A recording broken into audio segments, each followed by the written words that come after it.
के तिवारी,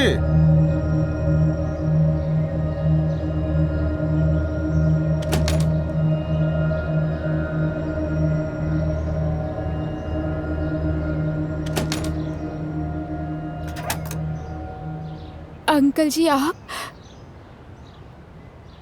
ये क्या तरीका है भाई? कितना फोन करी तोरा, फोन काहे ना उठावे लू? काहे 2 महीने का किराया हो गई बा बच्चा। सॉरी अंकल जी, ओ अभी अभी तो जॉब चालू बहिल बा हमार, तो अगला महीना पूरा पूरा महीना के पैसा दे दे, अभी हमरा पास नहीं है। देखा बेटा, तोहार मजबूरी हम समझता नहीं, मगर हमार मजबूरी भी आप समझी का है ना। तोहार पैसा से हमार भी कुछ हिसाब किताब बनेला। अगर नहीं के हो पावत ना तो आगे तो मजबूरन हमरा के कोनो दूसर ग्राहक देखे के पड़ी। ठीक बा? तो अगला महीना में 2 महीना का किराया साथ में दे दिया। जी अंकल। अभी चला तनी, दोबारा फोन करब तो उठा लिया। 2 महीने का किराया साथ में ले।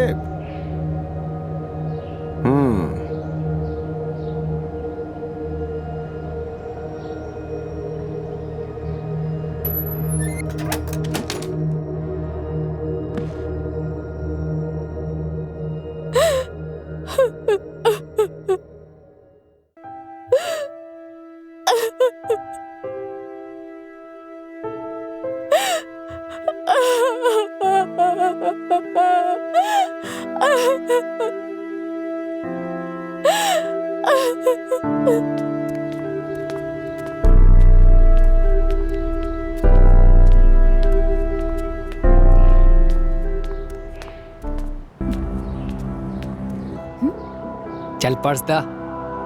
अरे पर्स दाना, अरे दाना छोड़, अबे छोड़।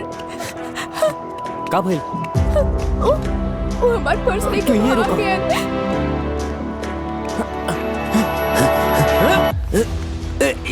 साले पर्स चोरा के भगाता रहा है? पर्स चोरी बो, पर्स चोरी बो। दे दे पर्स, दे पर्स, दा पर्स।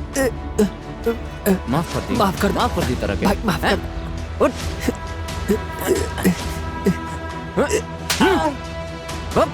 साले तेरा माई के हट।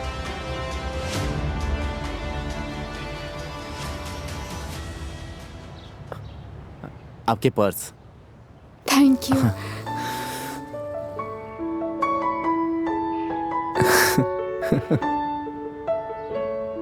हाँ, पैसा पैसा हैं? अरे दाना भैया हर बार ऐसा नहीं करेला। चलो कोनो ना, खाता में लिख लिया। का भाई खाते में लिख ले, हर बार ऐसा नहीं करेला। जो दे ना देना यार, जो ना, अरे दाना यार, जो ना। जैसन सोच ले रहनी ऐसन धनिया।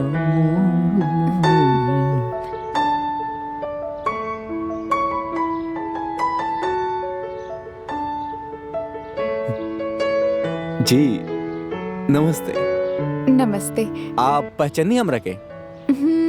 हाँ सॉरी यार, थैंक यू ना बोल अरे पाई। कोनो बात नहीं के। हम बहुत डरा गए। अरे कोनो बात नहीं के। वैसे आप बहुत ही खूबसूरत लगा था। नहीं, थैंक यू। आपके शुभ नाम का बा? सुमन। ओह, और आपके? अमर। काफी अच्छा नाम बा आपके। अच्छा, घूमे चलब का? श्योर। हाँ चली।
सुमन, हम तारा बिना नहीं रह सकत सुमन। आई लव यू सुमन। हम भी तोरे बिना ना रह सकब।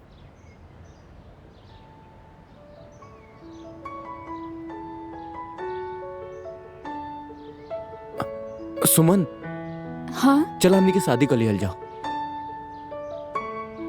शादी ना अमर, हमार पापा अदर कास्ट से शादी ना करे दिए। हम ना कर सके नी तेरे साथ शादी। सुमन, हाँ, चल हमनी के भाग चलल जाओ। ना, अगर हमनी के भाग के शादी करब, हमार पापा की का होगी? उ तो अकेले बाड़े, माँ भी नहीं की। उनकर समाज में का इज्जत रही? उस समाज में मुंह दिखावे के लायक ना रही है। प्लीज समझी ना। सुमन, कुछ तो तारा करे के होई ना यार, ऐसा थोड़ी ना होखेला। हाँ, हम तो उसे बहुत प्यार करेनी, तो के खोवे ना चाहत बनी, पर एकर मतलब ई नहीं खे कि हम अपन पापा के छोड़ दी। ई ना हो सकत। हम पापा खातिर तो के भी ना छोड़ सकेनी और तोहरे खातिर पापा के भी ना छोड़ सकेनी। सुमन, या तो तू अपना पापा के चुना या फिर हमरा के चुना। तारा हमनी दोनों में से केहू एक के चुने के होई। करी तो का करी हम? हाँ, हाँ, अरे हम तो के भी ना छोड़ सकेनी और अपन पापा के भी ना छोड़ सकेनी। बताओ हम का करी? एक काम करा, गोली मार दा हमरा के। ना, वैसे भी हम तारा बिना मरी जाइब।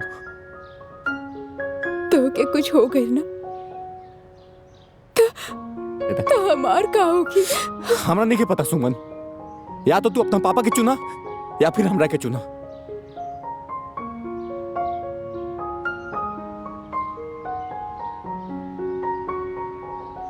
बोला। चलो भाग चलो तनी।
जे हमके करे के चाहिए। लाज नहीं लगा तारा?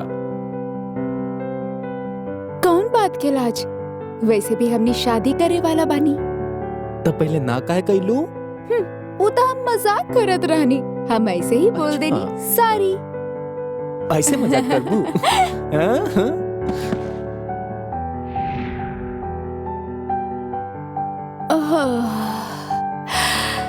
हाँ अमर, अमर कहाँ चल गए?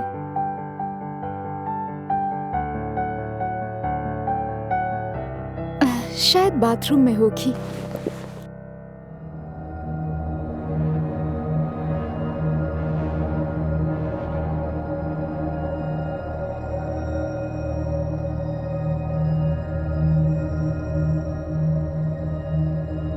यहाँ भी नहीं थे।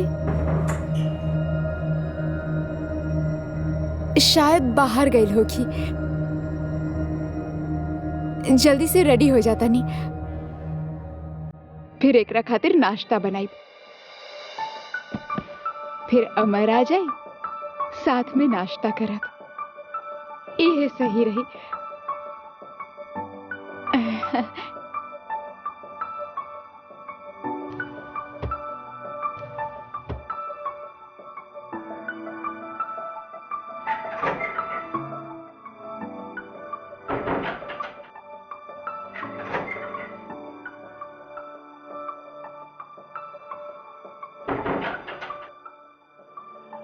अरे हम भी ना।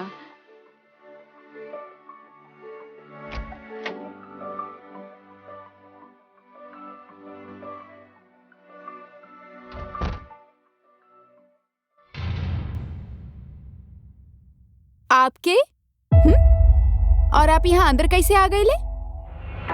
और आप ही कुंडी काहे लगैला? अमर कहाँ बा? अमर अरे हमरा पास मत आइया। दूर हटा यहाँ से। देखा अमर आई ना, तार का हालत करी तो के नहीं कह पता। ठीक बा, और बाहर जा। हटा यहाँ से।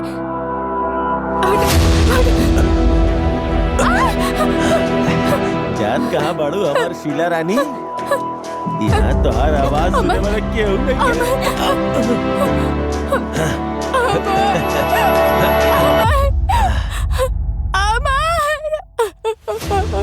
हमार में चिल्ला रहा बाड़ू। मालूम बा तोहार हमार पूरा 2 लाख में बेचले बा तोहरा, समझ लू? का? हाँ, पूरा 2 लाख पे। तू झूठ बोल रहा है बड़ा। हमारे अमर कबो ऐसे न कर सकेला। हमके बहुत प्यार करेला। तू झूठ बोल रहा है बड़ा। छोड़ा हमके। मालूम बा तोहार अमर हर महीना हमके एगो लड़की दियावेला और वो पहले खुद मजा लेवेला, फिर हम लोगन के अच्छा दाम में बेच देवेला। और तोहार किस्मत अच्छा बा कि तू अभी तक कोनो कोठा पे ना गेल बड़ू हमार शीला रानी। और तोहके यकीन ना होगी कि तोहार अमर नीचे बैठल बा। पूछ ला जाके। प्लीज छोड़ दो हमके, जाए ना। हम कहाँ बिगड़ने वाली? जाए ना हमके। पूरा 2 लाख में खाली तुले बाबू तो और तोहरा जाए दी? ऐसे कैसे जाए दी हमार शीला रानी?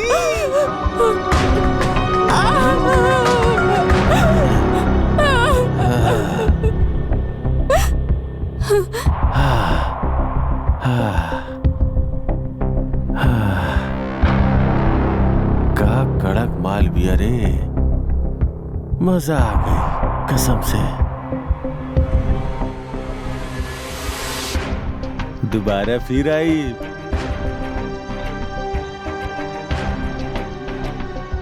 अब तक आना जाना लगले रहे।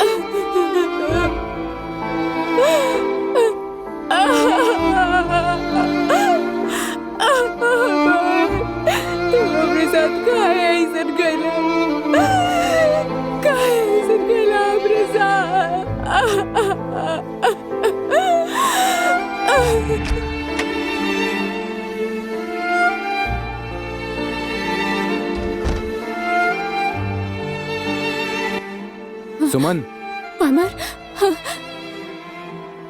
अमर, अमर, कहाँ चल गए रहा अमर?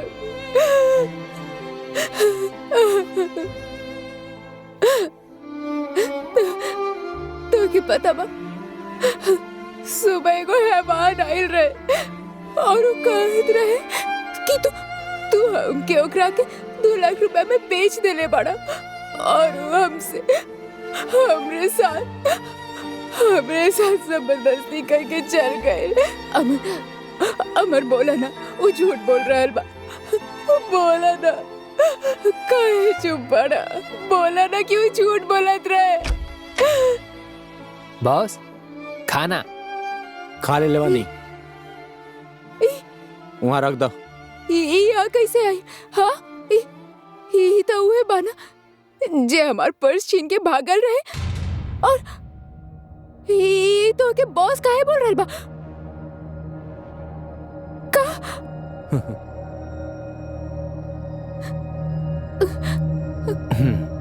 तो तू समझ गलू ना? सुना, ये हमार धंधा और ये हमार काम है, समझ गलू? चल बैठा और रेडी रहिया, खाना खा ला, शरीर के मजबूत रखा।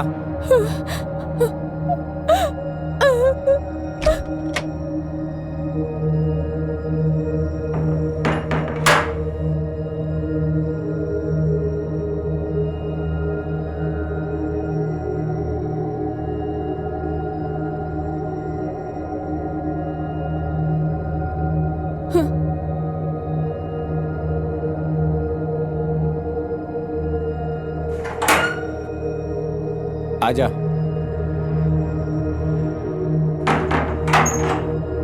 आवा।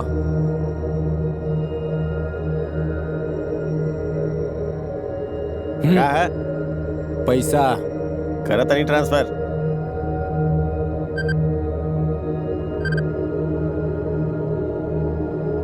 आइल मैसेज। चलो फुट।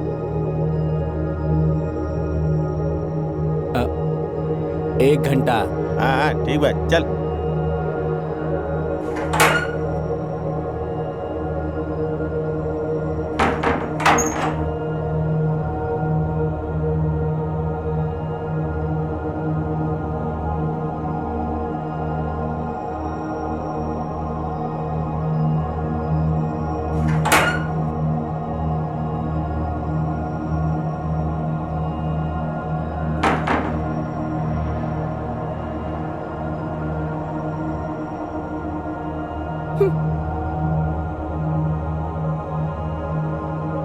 तोहार डिमांड बहुत बड़ा था।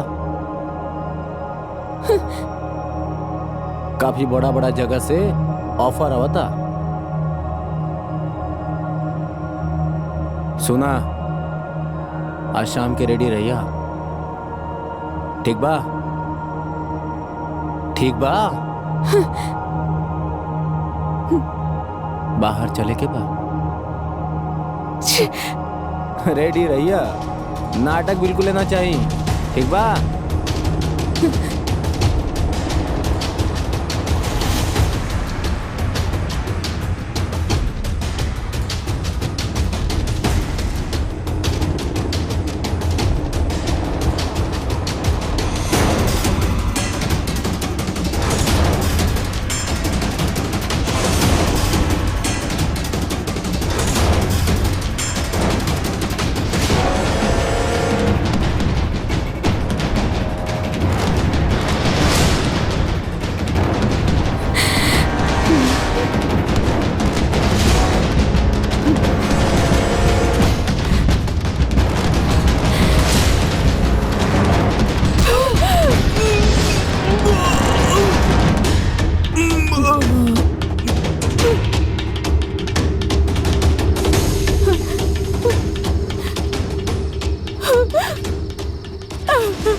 देले।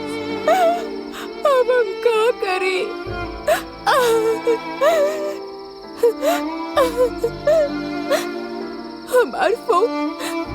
हमार फोन भी छीन लेला। अब हम का करें? कहाँ जाए?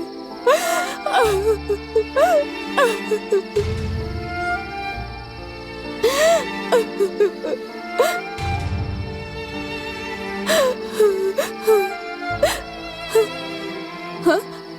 पुलिस? अरे कहाँ गए लोग? हम तो ओकरा एजे मार ले रहनी और उस सर पकड़ के एजे गिरल रहे। पता न चला कहाँ चल गए।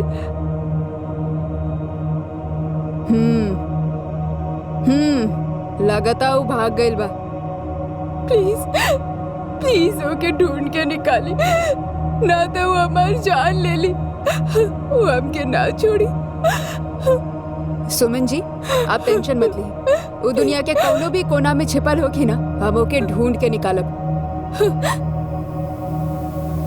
ऐसे मार ले रहनी आप उनके? जी।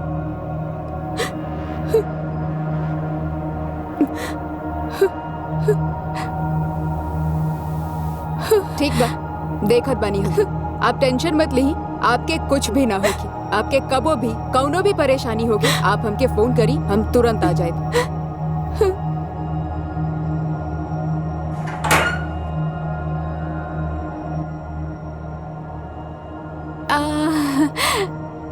आई। अरे हमार शीला रानी, आज तो बहुत खूबसूरत लग रहा बाड़ू। अच्छा से अंदर तो आई, हम भी आपके खातिरदारी करी। आज कुछ ज्यादा ही प्यार दिखा रहा बाड़ू। एक सेकेंड। हाँ हाँ।